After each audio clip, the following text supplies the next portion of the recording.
আসসালামু আলাইকুম সবাইকে, কেমন আছেন সবাই? আলহামদুলিল্লাহ আমি ভালো আছি বলতে গেলে একটু একটু খারাপ আছি।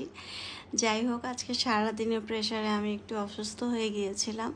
তো আজকে অ্যাকচুয়ালিতে কাকে সাজাচ্ছি, খুবই স্পেশাল একটা ক্লায়েন্ট আমার। আজকে যাকে আমি সাজাচ্ছি সে আমার অনেক ব্রাইট সাজানোর পিছনে হেল্প করেছে।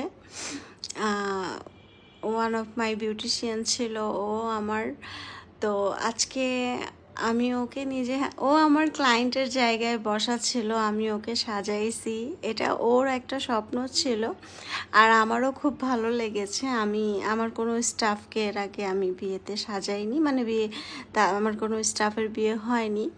তো যখন আমি ওকে সাজাচ্ছিলাম আমার মানে কেমন ফিলটাই একটু অন্যরকম ছিল, তাই না? কেমন যেন লাগতেছিল যে এত হেল্প নিছি ওর কাছ থেকে, আজকে ও ব্রাইড হয়ে বসে আছে এবং নিজে হাতে ওকে আমি সাজালাম।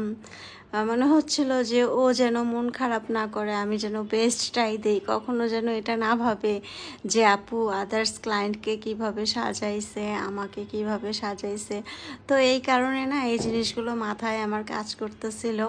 অ্যান্ড মাশাল্লাহ ওকে এত সুন্দর লাগতেছিল, ওর ড্রেস জুয়েলারি খুবই সুন্দর ছিল।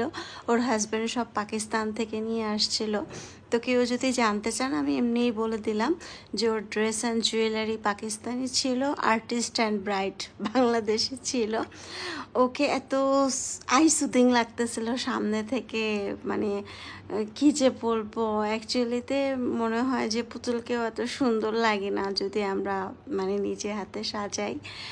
মাশাল্লাহ মাশাল্লাহ, সবাই দোয়া করবেন। ও কিছুদিন আগে অসুস্থ ছিল, আমি একটু টেনশনে ছিলাম যে বিয়ে পর্যন্ত সব কিছু ঠিকঠাক হবে কি না। তো আলহামদুলিল্লাহ সব কিছু ঠিক ছিল। সবাই ওর জন্য অনেক দোয়া করবেন, ও একটু অসুস্থ থাকে বেশি। তো যাই হোক, খুবই ভালো লাগলো ওকে নিজে হাতে সাজিয়ে। অনেক দোয়া তোমার জন্য, অনেক অনেক ভালো থাকো, সবাই দোয়া করবেন। আল্লাহ হাফেজ।